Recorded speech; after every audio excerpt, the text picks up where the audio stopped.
बंगाल की नारियाँ। ओगार भत्ता रांभा पत्ता, गाय का घित्ता दुग्ध सजत्ता, नालिया गच्छा मोअल्ला मच्छा, दिज्जाई कांता खाए पुण्यवंता।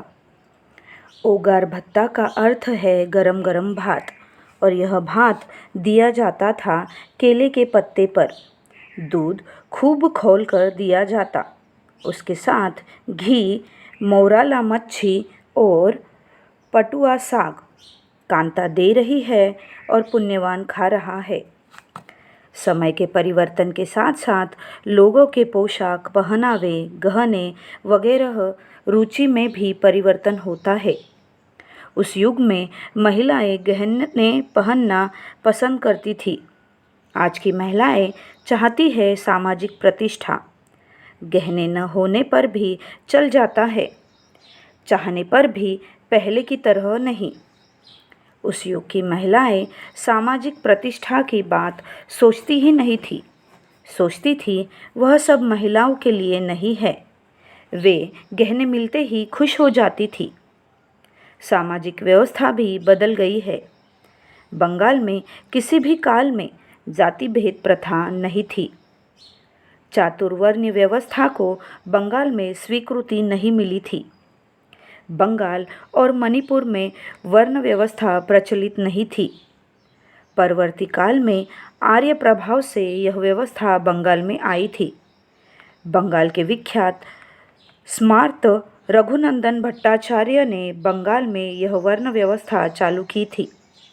प्राचीन काल में बंगाल में थी केवल द्विवर्ण व्यवस्था, विप्र और शूद्र। त्रिदंड के बीच आभ्यंतरिक परिवर्तन के फलस्वरूप सामाजिक व्यवस्था में भी परिवर्तन आ जाता है। प्राचीन काल में बंगाल के लोग दारू, भांग इत्यादि नशे की चीज़ों का व्यवहार करना बिल्कुल पसंद नहीं करते थे। पृथ्वी के बाकी भागों के लोग उस समय मदिरापान को बहुत बुरी नज़र से नहीं देखते थे, किंतु बंगाल के लोग दूसरे प्रकार के थे। बंगाल के लोगों में गण चेतना बहुत अधिक थी। उनके बीच राजे रजवाड़े जैसी व्यवस्था प्राय नहीं थी। पुराकाल में और मध्य युग में आर्य भारत में राजतंत्र का प्रचलन था। बहुत बाद में आर्य राजतंत्र के प्रभाव से बंगाल में भी यह व्यवस्था आ गई थी।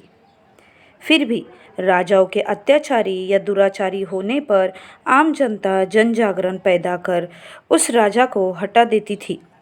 बंगाल का कैवर्त विद्रोह, अष्टादश शतक का सन्यासी विद्रोह और पूरी की पूरी 19वीं शताब्दी का कर्षक विद्रोह, किसान आंदोलन उसके जाज्वल्यमान प्रमाण है।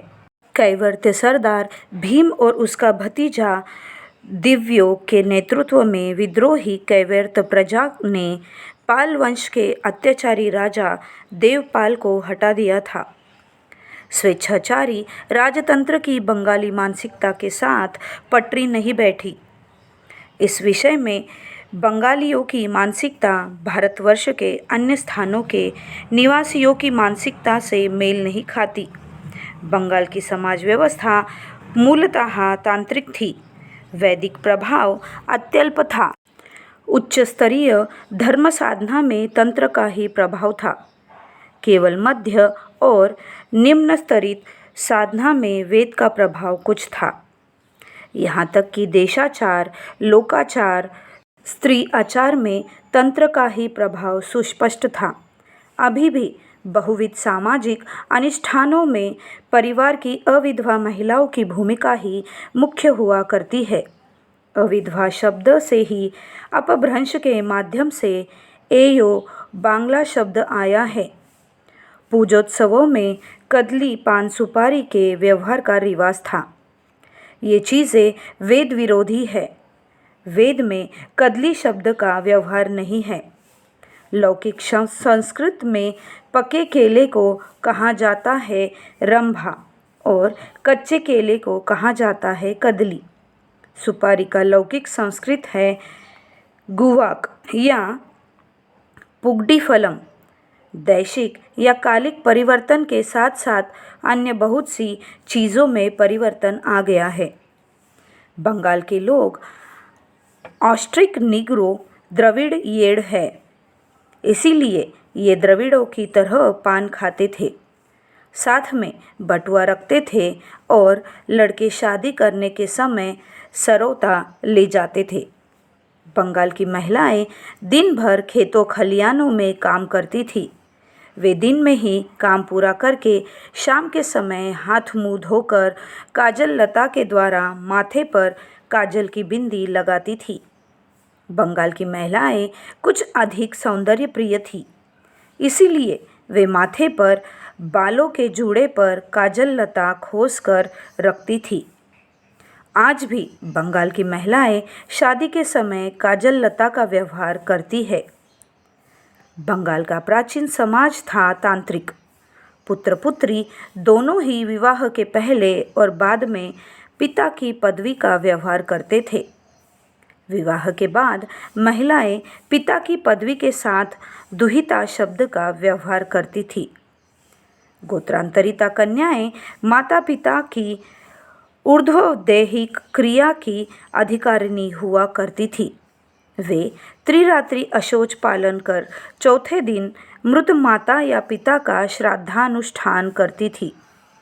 अवशिष्ट भारत में उस समय नियम था, महिलाएं विवाहित जीवन में गोत्र खो देंगी और गोत्रांतरिता कन्याएं मृत पिता अथवा माता के श्राद्धानुष्ठान का अधिकार खो देंगी। वहाँ नारियों के पिंडदान का अधिकार स्वीकृत नहीं है, किंतु बंगाल में यह स्वीकृत है। सुप्राचीन काल में बंगाल का जो सामाजिक जीवन का आधार था वह शिव प्रवर्तित तांत्रिक आधार था। अभिमत तृतीय खंड बंगाल का इतिहास 1।